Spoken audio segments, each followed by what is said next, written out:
Hey everyone, welcome to the Morning Grind podcast. I'm your host, Stevietpfl. It is Monday, it's July 7th, it is 2025. We have a 9-game MLB slate to talk about here on today's podcast. Hope everyone had a fantastic 4th of July weekend, enjoying themselves with some family time or grilling out or just hanging out. I mean, in Florida, we enjoyed some hot weather with a lot of rain and some good barbecue. So hopefully everyone had a fantastic weekend. Excited to get back on the baseball grind. It's always that Monday, that Monday feeling. Not everybody likes the Mondays, but for someone like me who works almost 7 days a week, just another day. So it's nice to get back into the groove of baseball on Mondays. So what's up, DJ? Hope you're having a great Sunday night over there in YouTube chat. Let's talk some baseball. We get started right off the bat here. Colorado at Boston, 10 total in this game. Boston a minus 235 favorite. Austin Gomber going up against Richard Fitz in this one. Tyler, I forget what hat this is. One of the awesome community members of the Morning Grind sent me a couple hats, and he tells me every time that I ask him, and I always forget. I'm going to look really quick and see. I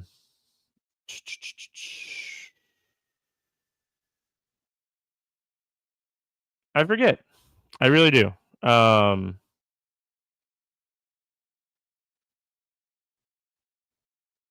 I forget. I feel like it's a Birmingham team, or I think or Red Sox. I don't remember. I'm terrible at remembering things like that. I have so many minor league baseball hats, and yeah.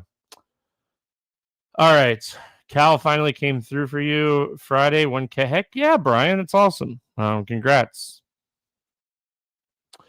All right, Colorado, Boston here, always starting with the visiting pitcher. We got Austin Gomber going up against my Sox here. Gomber, really low strikeout pitcher. I mean, just really low, especially against right-handed hitters. Boston should be able to throw, I'd say, probably 6 or 7 right-handed hitters at Gomber here. So for me, I think this is a spot I would stay away from Gomber just because I think there's going to be too many righties. He has a 5% K rate against righties with a 270 ISO and a 425 WOBA. That is nothing you want to play. So I'm out on Gomber in this spot. Let's talk Fitz. We always have some interest in facing the Rockies with pitchers, but realistically, Richard Fitz in the bigs this year has struggled. He really just hasn't got anything going. I don't even think there is an easier or nicer way to put it. He's just really struggled. I like pitching against this team, and I don't mind it. But if you look at his overall stats, he really just hasn't shown a ton of upside. I think we have some pretty good pitching on this slate in general. So I think I'll be out on Fitz outside of if you're playing 150 teams, you want to take some shots on him at 6,200. I don't think that idea is crazy. But I mean, not to spoil getting ahead of myself here, but I prefer Colton Gordon to Fitz. And Gordon is only $800 more. So I prefer that situation better. Let's talk bats, because obviously if I don't like either pitcher, I'm going to like some bats here. Obviously, Rockies getting outside of Coors. They are facing the Red Sox in Boston here. Still not a bad ballpark. If they bat Mickey Moniak leadoff, I have a ton of interest in him in this spot. I'm a huge fan of Moniak. I feel like he's been kind of way down in this lineup for no reason. So if Moniak hits leadoff, I have interest in him. Beck, McMahon, Goodman would be the other bats that I'd be looking at here for the Rockies. McMahon's 3,600. That is a really good price tag for him. So I don't necessarily hate that price here. So just gonna kind of see what value potentially opens up here. I know they like talked about like Doyle kind of sitting down over the weekend to kind of reset. So maybe you could potentially take some shots on him. The one thing that like I'll say is like Fitz is a below average strikeout pitcher.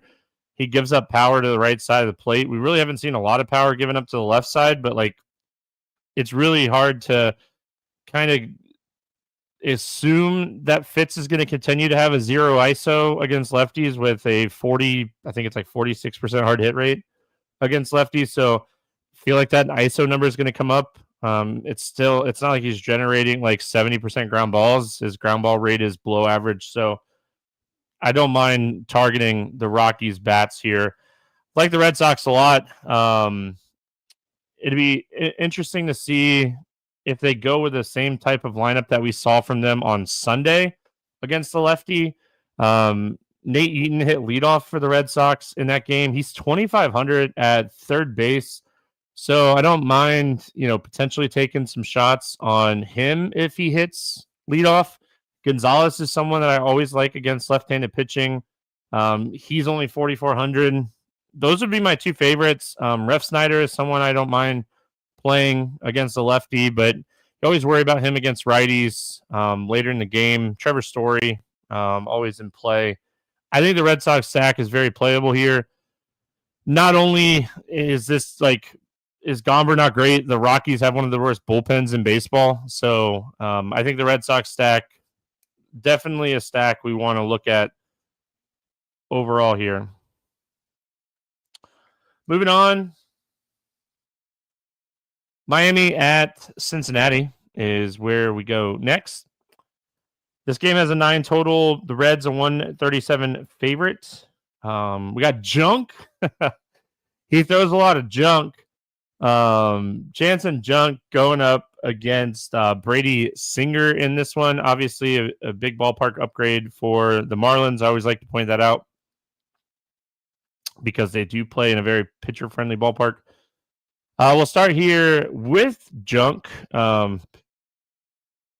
So we haven't seen a ton of him this season. We've seen him a little bit. We've seen him enough to kind of start gaining an idea. He's going to throw a lot of strikes. That is the biggest thing for him. He's going to go out. He's going to throw a lot of strikes. He has a 1.3% walk rate with a 22% K rate. His ISO, he's done a really good job limiting the ISO and power, but he does give up a lot of hard contact. His BABIP definitely suggests he's gotten a little unlucky this year. His xERA is a little bit better than his actual ERA. So, there's potential in this spot for him. I just think there's better pitching options on this slate. Like the Reds, there's plenty of strikeout upside in this Reds lineup. What was it? Zach Wheeler just threw like a one-hit complete game shutout, or no, not a shutout, but a complete game one-hitter against them on Sunday. Do you like the strikeout matchup for him? If they leave a lot of these righties in there, that would maybe make me a little bit more interested in him at 6K. He's probably not going to throw like 90 pitches here. They probably cap him out about 70 to 85 pitches in that range. I know it's a wide range, but so overall, I don't hate it. I want to see a very right-handed heavy lineup. I will say, like going back to the conversation I was just having, I definitely prefer Junk over Fitz for what it's worth. Going to the other side of this game, Brady Singer pitching in this one. Brady Singer has really struggled this season. Just really hasn't gotten it going. He's had a couple good starts. He started the season like it was going to be like a good start and pitch really well, but he really just hasn't done much since then. And he's coming off a game where he didn't pitch deep into the game because of weather. So I don't necessarily love this spot for Singer. I think the Marlins are good enough to stay away from Singer in this spot. And I kind of like the Marlins. Getting a ballpark upgrade on the road. I my favorite would be like Ramirez and Stowers. But I don't mind like Sanchez, Lopez, Edwards, Hernandez has been hitting since getting called up. So I like the Marlins. I think that there's some cheap value in this lineup. But I think overall, like my favorite would be Kyle Stowers. Quietly has 15 home runs, hitting the ball well. His biggest downside is strikeouts, and Singer is a below average, like very slightly below average strikeout pitcher. He gives up a ton of barrels to lefties, though. That is the biggest thing. You really want left-handed power against him because it gives up a ton of barrels to lefties, and this ballpark could be a good spot. Picking on junk, it'd be De La Cruz, Hayes. I definitely prefer lefties against junk instead of righties. He's definitely pitched way better against righties this year, so I want to target lefties. He's going to throw strikes, so there's a high probability for contact in this matchup. So I like De La Cruz. I don't mind like a Gavin Lux, but Cincinnati is not a team that I'm going to play very heavily on this slate. Up next, we got Toronto at Chicago, taking on the White Sox. This game has an 8.5 total. Toronto is a 185 favorite. Berrios against Burke. In this one, we'll start here with Jose Berrios. Berrios is like, he's been okay. He hasn't been great. He hasn't been terrible. I think that at 8,500, you could potentially find better options. He's shown some upside here recently, pitched really deep in the game against Boston and a game against the White Sox about 2.5 weeks ago. So he's shown upside against this team recently. This lineup is still, it's such a bad lineup overall. I mean, they have a couple major league hitters and they have some younger talent in this lineup that could be good in a couple years. But overall, like, I don't hate Berrios. I wish he was a little bit cheaper because, I mean, there are some pitchers on the slate that I like more than him in the same range. So I think he's okay. Definitely a check and ownership kind of thing for me on him. Other side of this game, Sean Burke just continues to struggle. 19% Ks, 10% walks, giving up a ton of fly balls.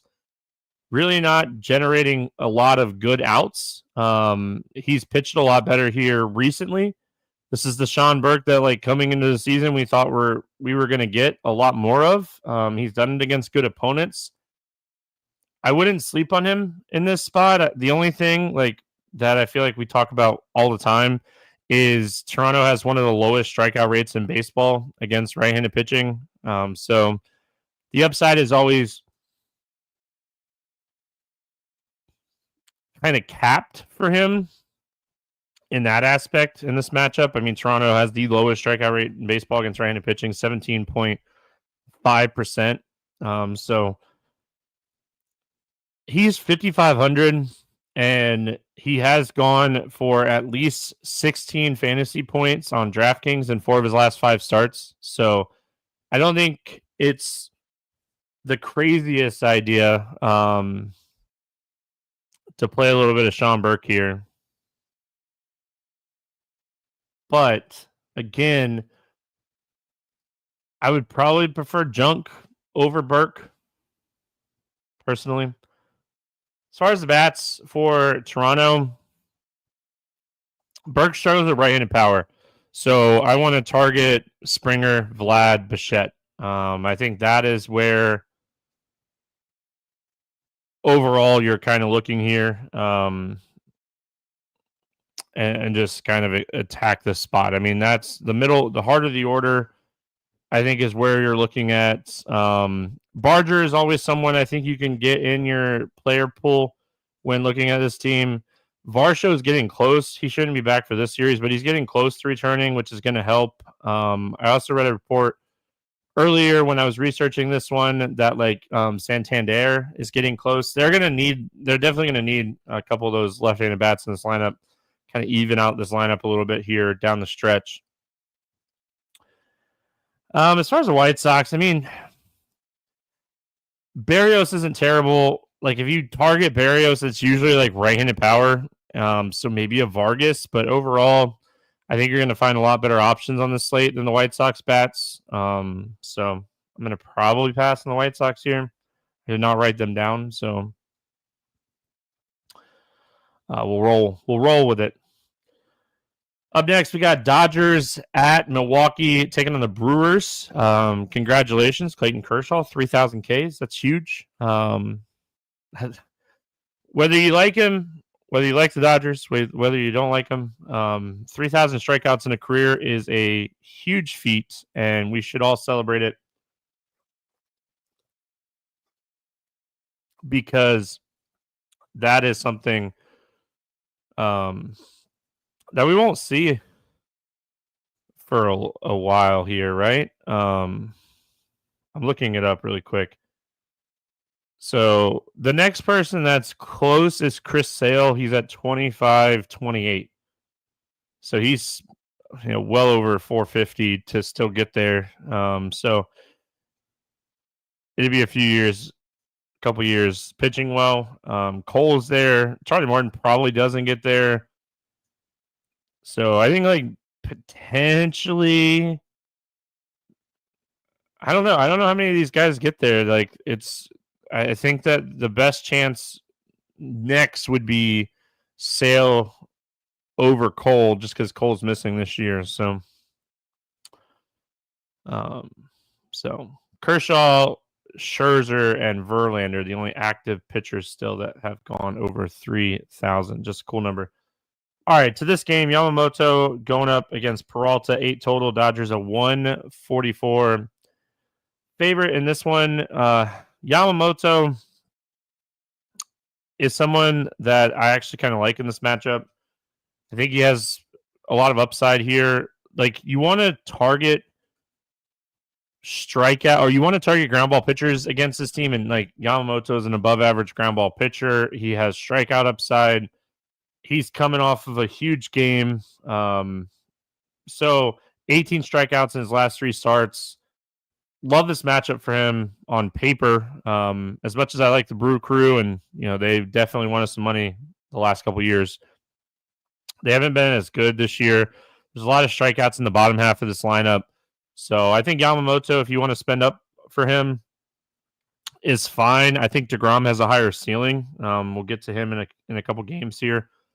But I think Yamamoto is a really good option, or a good pivot potentially off of DeGrom. I think on paper, like Yamamoto probably has the safer quotations for anybody not watching on YouTube. I'm quotation safer. Freddie Peralta on the other side, like Peralta has not been the best pitcher this year. He's been very up and down. His strikeout rate is down about 2.1% than last year. He has 1 game over 30 fantasy points on DraftKings, gets one of the toughest matchups in baseball facing the Dodgers. The Dodgers lineup is definitely not as good right now. Teoscar is banged up. We'll see if he is back in the lineup or not. I know it's like a foot injury, which, I mean, that could potentially knock him out for a little while. And then like Edman is banged up right after Muncy got hurt. So I think like overall, I still don't love this matchup for Peralta, because I think that if you're going to pay up, there's better options to pay up for. Yamamoto on the other side of this game, DeGrom, who we'll talk about in a little while. As far as the bats, I don't know if I necessarily want to stack against Peralta, but this is probably one of the lower ownership spots that you're going to get for the Dodgers. Typically you don't get them lower owned. So like if you want to play like Ohtani with like a Freeman and a Betts, you're probably going to get like a cheap Conforto, maybe a potential rushing in the lineup here. So I don't mind a potential Dodgers stack, but if I was going to play them, it'd be a stack. I don't love stacking against Peralta, but if I was going to play the Dodgers, I would stack them. Milwaukee, like Hoskins is out now.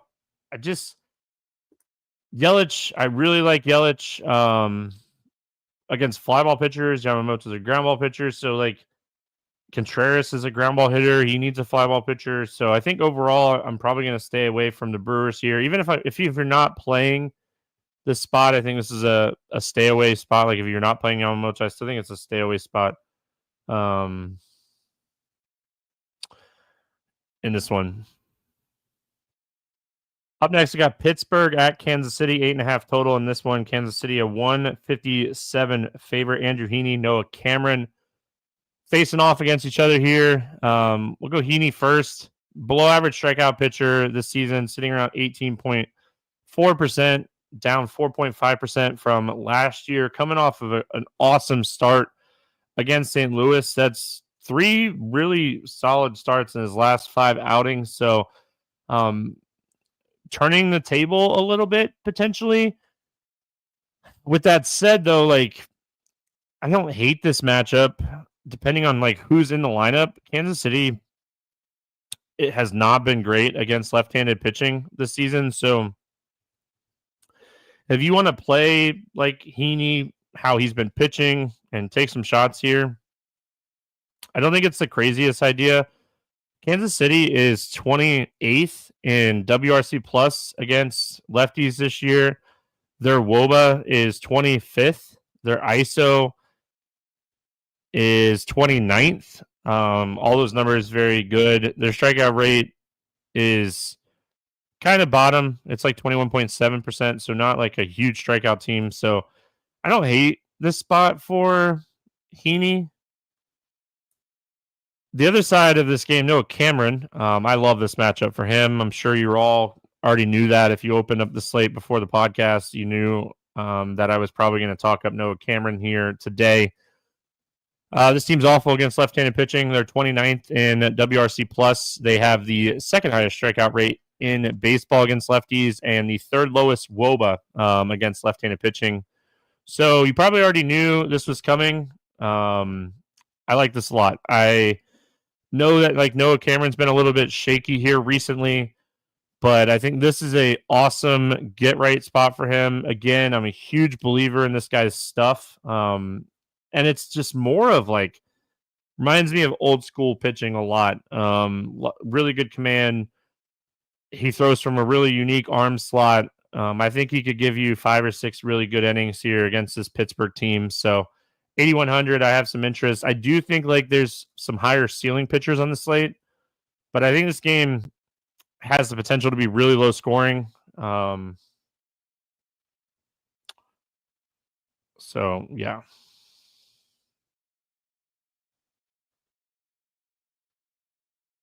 Kansas City bats,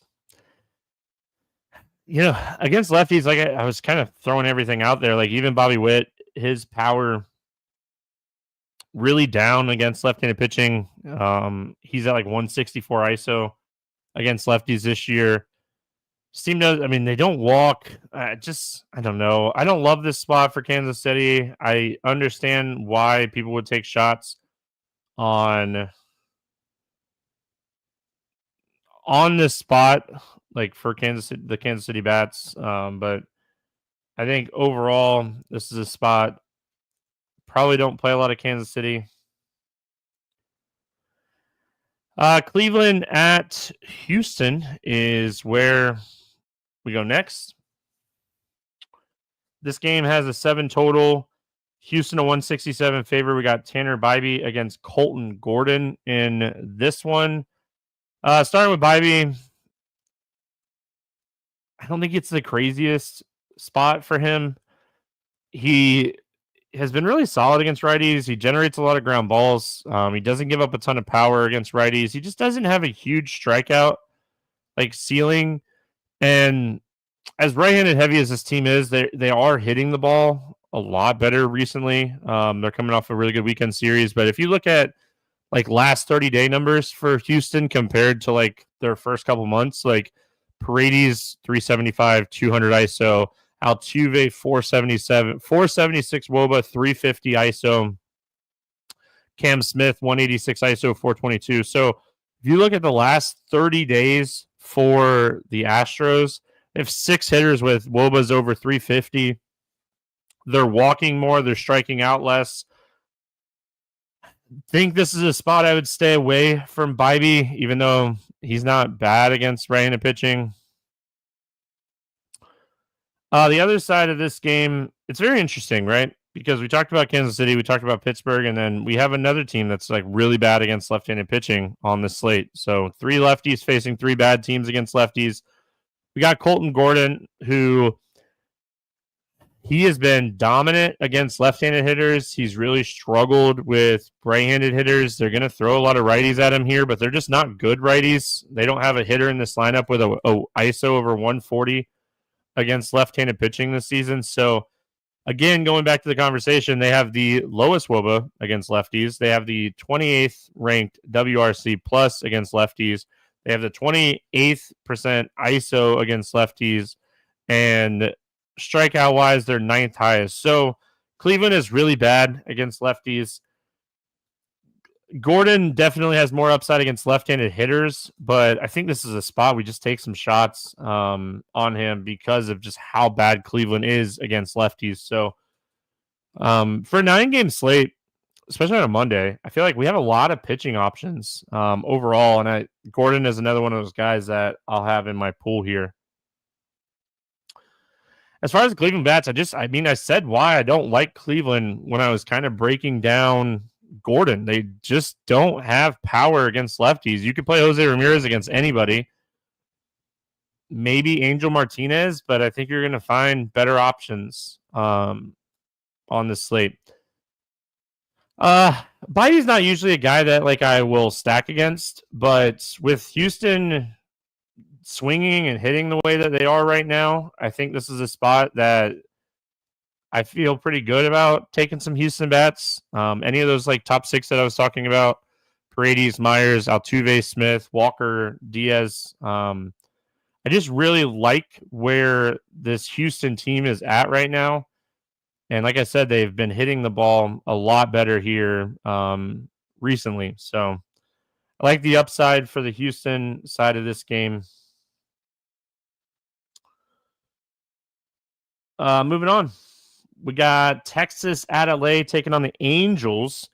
7.5 total in this one. The Rangers a 157. Yeah, 157 favorite here. We got DeGrom against Kikuchi. I mean, Jacob DeGrom, strikeout-wise, has one of the best strikeout matchups on the slate. This team has a lot of power against right-handed pitching, but they also strike out a ton against righties. So strikeout-wise, ceiling-wise, it's very high for DeGrom here. He's not typically a guy that goes out and gets blown up, but they have the second highest strikeout rate in baseball against left-handed pitching. He has at least 6 strikeouts in 5 straight games. Really still not extending him where he like pitches very deep, but he could still easily put up 30 plus. So I like this spot for him. You kind of have to avoid that like one bad inning that he keeps having. So I like DeGrom. I like his upside in this matchup. Going to the other side of this game, I think it's huge that Wyatt Langford's back. For what it's worth, that happened over the weekend, but I want to make a point that I didn't remember that. So I think it's a huge upgrade that he's back in this lineup. Kikuchi, talked about this last start. Like, he's been pitching with a lot more strikeout potential here recently. I looked into, like, why, and, like, I really couldn't find a lot on the data aspect of, like, why his strikeouts have been kind of increasing. The only thing that I saw is he is using his changeup a little bit more, which is one of his highest like whiff rate pitches. And he's been using it more recently, and he's been throwing less fastballs. And if you kind of look at some of his advanced stats on his fastball, it's probably for the best that he's not throwing fastballs as much. That has been the pitch that like has been getting hit very hard. So that was the biggest thing when I talked about him last week against Atlanta, and I was like, I need to look into what is Kikuchi doing. That was what I found. For what it's worth, he's throwing more sliders, using the changeup a little bit more, kind of just overall throwing a little bit more junk. So It's always interesting. Texas against lefties. This is a beatable matchup for Kikuchi at 7,200. So he's another guy that like has some upside here. He's thrown over 100 pitches in 4 of his last 5 starts, which is great at this price point.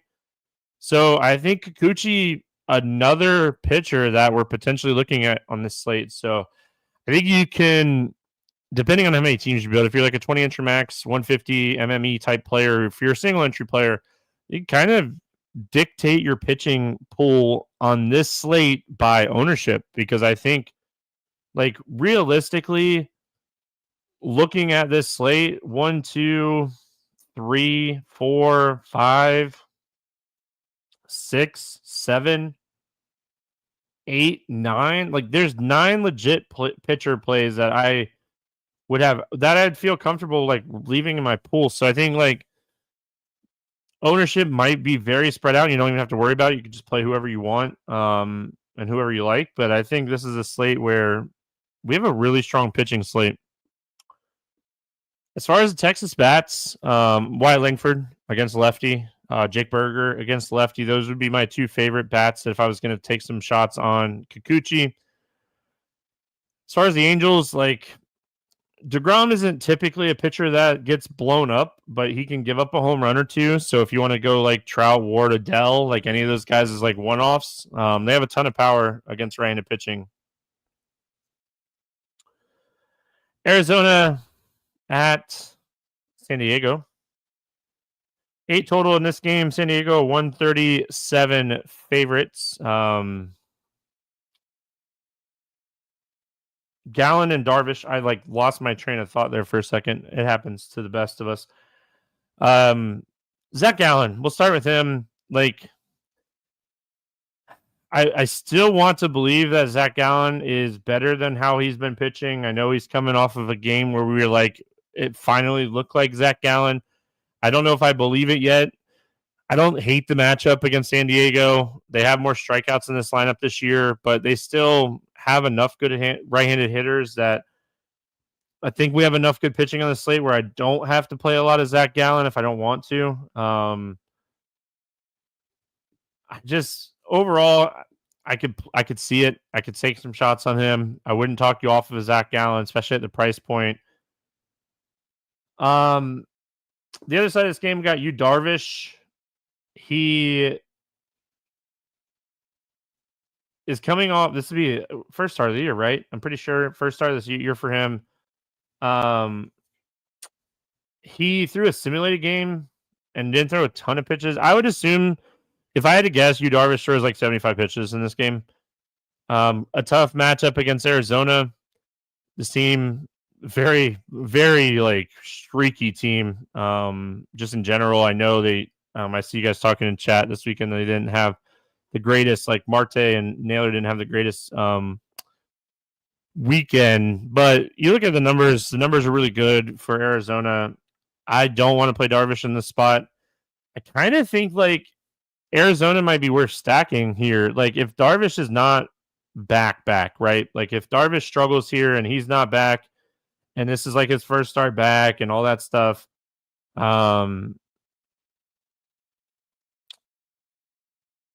I know he pitched well last year, but with elbow injuries, you never really know what you're going to get. Simulated games don't like really do it either. Yeah, I think you stack Arizona in the spot. Like we have a lot of good pitching. I've talked about a lot of good pitching on the slate. So I haven't talked about a ton of hitting. I know I talked a little bit about some of the spots I like earlier. I think Boston has the potential to be very chalky today for what it's worth as we got through this slate. I think you could stack Arizona against Darvish in this one. I don't want to play Darvish. I think I want to play Arizona. Carroll being back is great. This lineup's getting healthier and healthier. I think I'm going to stack against Darvish a little bit. I don't think it's the craziest idea. As far as San Diego bats go, obviously, like again, like you're not like too concerned here. You definitely like left-handed power against him. So like Sheets, Merrill. I don't ever hate Tatis against anybody. So I think if you're playing San Diego, it'd probably be more like a mini stack. If this game was in Arizona, Arizona might be like one of my favorites, and San Diego would be up there as well. This game being in San Diego, I don't like it as much, but I think this is a game you could take some bats just because we don't have a ton of awesome options here. We finished it out. Philadelphia at San Francisco in a total in this game. Sanchez and Roop facing off against each other here. Christopher Sanchez, one of the better ground ball pitchers in baseball that still has plenty of strikeout upside. You look at this team, they have some fly ball hitters, but overall, like a lot of their power from the right side of the plate struggles with like ground ball pitchers. So you can add Sanchez to the list. Was that make 10 pitchers?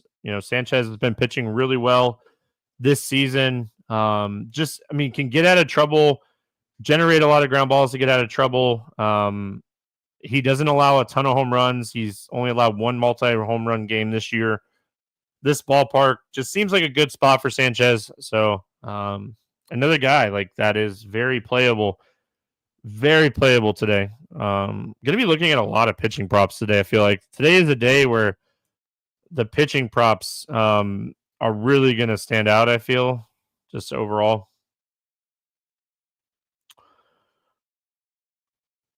Roop on the other side of this game.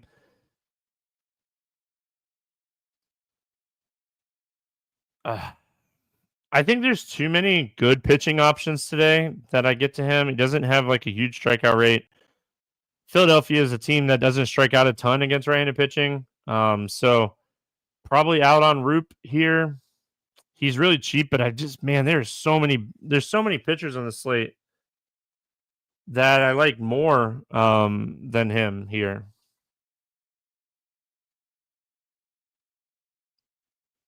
But bats, I don't really love the bats in this game. Philly, if I was going to play bats, it'd be like Schwarber, Harper, Castellanos, Turner, Kepler. But I probably wouldn't stack them in this ballpark. But pitching is kind of limited today, so I guess you could potentially do that.